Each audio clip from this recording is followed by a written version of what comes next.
Sawa ziri mwenda ne dakika nga 11 olunaku lwa Sande ennaku z'omwezi 24 omwezi gwa kusatu omwaka 2024. Tubaniriza nnyo mwenna gye musinzire okutulaba. Amanya gange nga bulijjo nze mwezi gwa Bright Grace abatuusaako programu eno Divine Dialogues.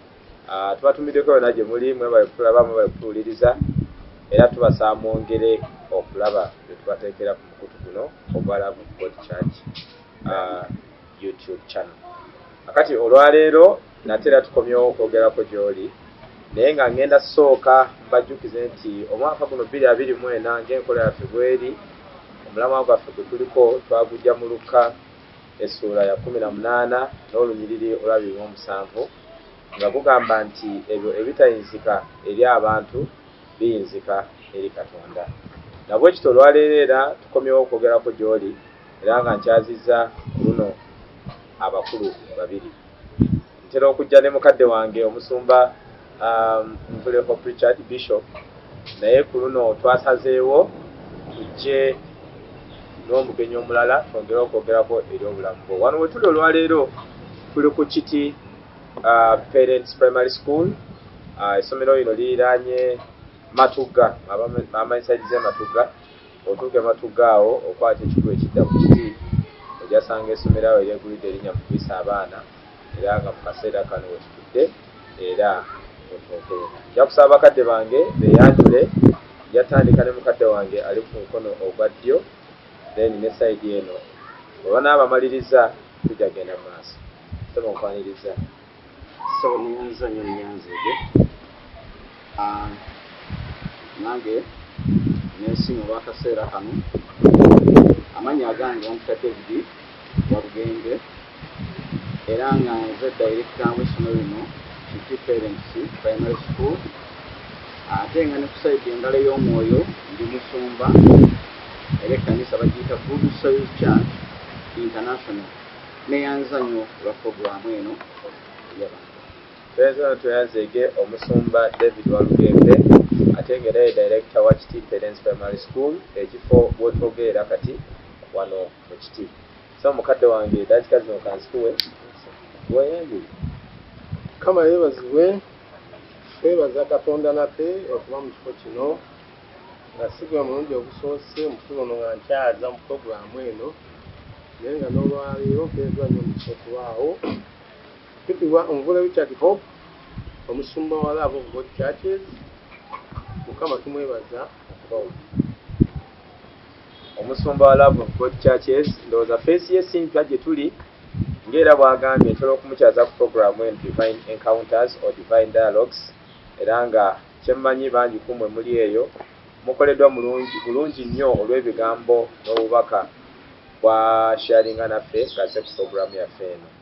Akati nga bwe nabagambye nga ntandika nti omwaka guno 2024 omusumba Nvule Hope Richard owa Love of God Churches Mukama yamulungamya n'amuwa ekigambo kwanaatambuliza obuweereza ate ng'ekigambo ekyo Mukama yakimulaga nga kiri mu Luka 18 n'essuula ya 27 nga kigamba nti ebitayinzika eri abantu biyinzika eri Katonda. Era ng'omulundi ogwasembayo okubeera ku kyeno twagezaako okutotola ensonga ezifaananako bwe zityo nga tubanyonyola ekyawandiikibwa ekyo nga tukibaakinga up n'ebyawandiikibwa ebirala n'okulaga ebyafaayo bingi nnyo n'ebyokulabirako okwongera ogaziya ekyawandiikibwa kyo. Naye kati olwaleero tuzze na mulamwa mulala.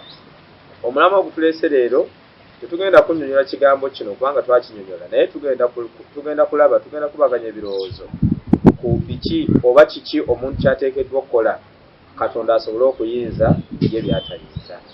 Era nga awo wenyewe tugenda otandikira tugenda kusooka tuwumulemuko katono nnyo then tukomewo tutandikira awo.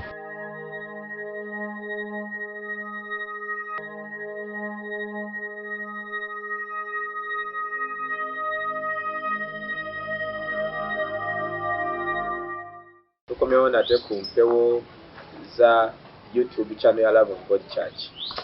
Era nga bwe nabagambye olwaleero tukyalizaayo omugenyi ate nga musumba, si musumba kyokka ate nga mutandisi w'amasomero era nga wano we tuli ku ssomero lye omusumba David Wabugembe.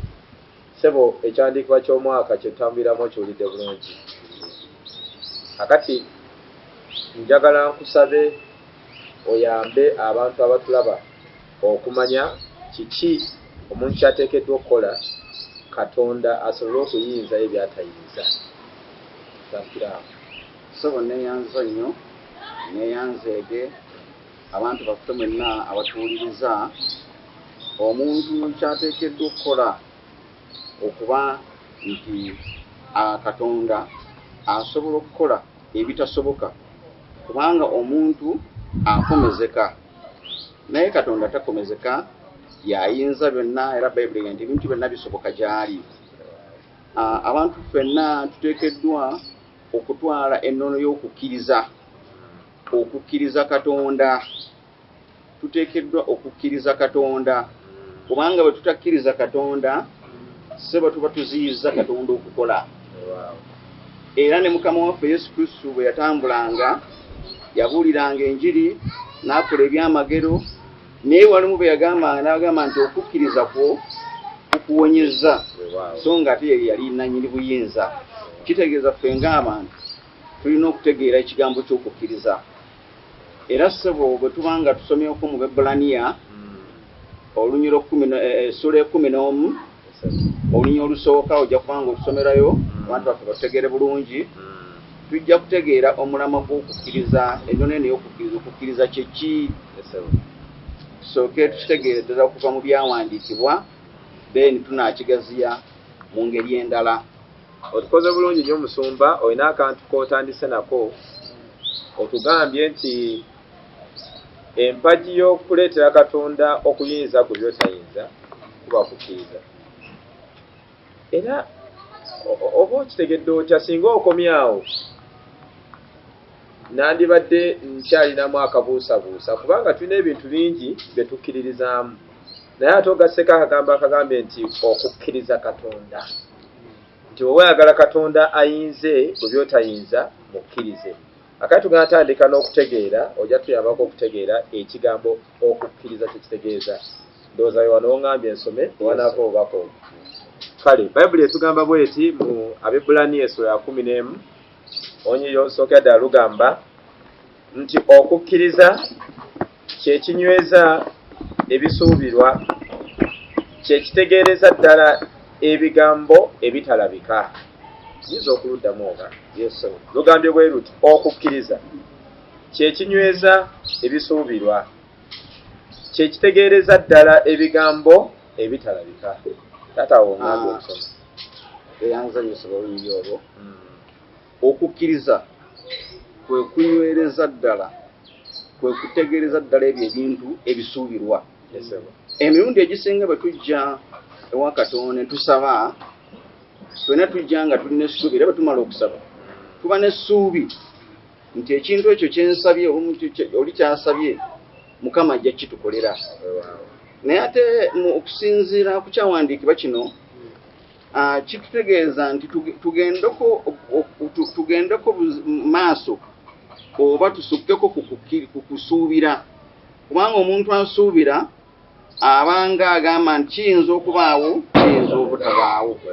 Naye ate okukkiriza kutugamba nti kiteekwa okubeerawo kubanga oli Katonda gwe tukkiriza. Bayibuli egamba nti ebintu byonna abisobola talina kino takisobola kiri akisobola. Ebyawandiikibwa bitugamba nti ebintu byonna bisoboka eri Katonda. N'olwekyo bwe tusaba Katonda tetuteekeddwa essubi lyaffe lyongere okubeera eddamu nga tukakasiza ddala nti kye tusabye Katonda agenda kukikola. Kyekiva kijja nti ekyo kikakasiza ddala okukkiriza kukakasiza ddala ebyo ebisuubirwa nti kyensabye nteekwa okukifuna kubanga Katonda akikola waali era mulamu. Tweyanzeege mukadde waffe Omusumba David Walugembe ate ng'ali director wa Kitipere. Ogambye bw'oti bwe tusaba nako engizeemu awo bwe tusaba obusabi tuba tulina essuubi naye ate bwe tukkiriza kiba kyongera okunywereza ddala essuubi lye tulina mu bintu bye tuba tusabye. Kwegamba omuntu asaba n'akomaawo nga tataddeko kukkiriza essuubi aba alirina naye ate okutuukiriza ku ekyo ky'aba asabye kuyinza okubeera mu lusuubo. Tugamba okukkiriza kwe kufuula ekyo ky'osabye era ky'osuubira okubeerawo. Yanzege omusumba David Walugembe kanze sayidi eno mukono gwange ogwa kkono ngendeko ewa Bishop Nvule Richard. Sebo ensonga zino omusumba Walugembe alambuludde bulungi okukkiriza. Simanyi oba ekigambo okukkiriza olina ky'osobola okigattakaawo nengeri nakitegeeza, naye bwe kiba tekiriiyo osobola okwongerezaako n'otulaga ddala nti okukkiriza kwe kuleetera Katonda okuyinza ebyo byetutayinza ng'abaana b'abantu. Mukama yeebazibwe, yeebaza omusumba Walugembe olw'obubaka bw'atuwadde. Atusomesezza okukkiriza kuleeta okuyinza. Ebiba byalima kukkiriza Katonda asobola okubiyinza. Naye tujasomako mu Makko 9, essuula ey'omwenda bw'ogisoma n'ottako wansi awo ojja kusanga nga abayigirizwa ba Yesu baagenda okugoba emizimu, baabaleetera omulwadde omu ng'alina ebirwadde ebitategeerekeka, abimba ejjovu batuyinza giyita ensimbu. Ekirwadde bw'okifunira kyalinga ensimbu, bakyogerako ebigambo bingi ebinene. Ensonga eyo yabalema ne bagoba emizimu ng'emizimu gigaana. Ne bagoba emizimu bw'oyongera kubimba jjovu, baagenda okulaba agenda kufa. Ne bamutwala ewa Yesu. Bamutwala ewa Yesu yakozesa ekigambo ekigamba byonna biyinzika ebyo yakkiriza. Atulaga nti bw'oba okkiriza ebitayinzika bisobola okukola ki? Okuyinzika. Kakati okukkiriza ye transport ereeta Katonda okukola ebitayinzika gy'oli. So ndowooza n'abyogeddeko ebigambo bwe bityo ensonga y'okukkiriza ekyo. Omusumba agambye nti okukkiriza ye transport ereeta Katonda okuyinza ku by'otayinza. Agambye nsome mu Makko essula ya 9 tujatandikira ku lunyiriri ndowooza olw'e14 sole wetandikira gyagala nsome. Bayibuli egambye bw'eti Makko 9:14, Mark chapter 9 from verse 14. Bayibuli egamba nti awo bwe baatuuka eri abayigirizwa be ne balaba ekibiina kinene nga kibeetoolodde n'abawandiisi nga babasokaasoka. Amangu ago ekibiina kyonna bwe kyamulaba ne beewuunya nnyo, ne badduka gy'ali ne bamulamusa. N'ababuuza nti, mubasokaasoka lwaki? Omu mu kibiina n'addamu nti, omuyigiriza, nkuleetedde omwana wange aliko dayimooni atayogera. Buli gy'amutwala amukuba ebigwo, abimba ejjovu, aluma amannyo, akonvuba. Ngambye abayigirizwa abo bamugobe ne batayinza. N'abaddamu n'agamba nti, mmwe ab'emirembe egitakkiriza, ndituusaawa okubeera nammwe? Ndituusaawa okubagumiikiriza? Mumundeetere. Ne bamuleeta gy'ali. Awo bwe yamulaba amangu ago dayimooni n'amutaggulataggula nnyo, n'agwa wansi ne yeekulungula ng'abimba ejjovu.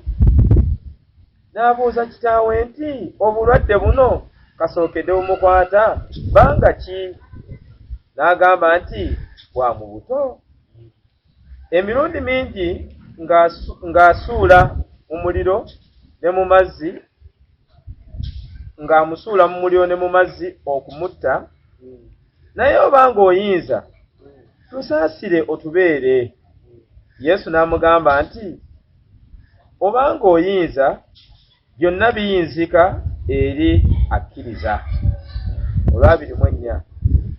Amangu ago kitaawe w'omwana n'ayogerera waggulu n'agamba nti, nzikiriza, saasira obutali butuukirivu bwange. Awo Yesu bwe yalaba ng'ekibiina kikuŋŋaana mbiro, n'aboggolera dayimooni, n'amugamba nti, ggwe dayimooni atayogera, era omuggavu w'amatu nze nkulagira muveeko tomuddiranga nate n'akatono. Awo n'akaaba n'amutaggula nnyo n'amuvaako n'afaanana ng'afudde n'okugamba abalala bangi ne bagamba nti afudde. Naye Yesu n'amukwata ku mukono n'amuyimusa n'ayimirira. Mukama yeebazibwe. Amiina. Tulaba nga bannyonnyola nti obulwadde buno okuva mu buto bumulemeddeko nga waali bufuuse ekitayinzika. Era wali agamba mwe ab'emirembe egitakkiriza n'abagumiikiriza kutuuka ddi.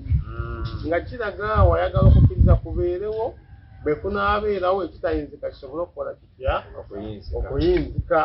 Era n'abagamba byonna biyinzika eri akkiriza. Okukkiriza ekyo kasita okukkiriza kwakka mu mitima gyabwe obulwadde ne bumuvaako omwana n'awonyezebwa. Bugenda. Amiina. Kwegamba ekyawandiikibwa ekyo kyongera okunyweza omusumba Lugembe kyayogedde nti ebintu byonna bigaanye. Eyinza okuba nga ndwadde, oyinza okuba nga olina embeera gy'oyitamu. Katonda gwokkiriza yagwoweeza tanaakulemererwa, wabula ekintu kiri kimu.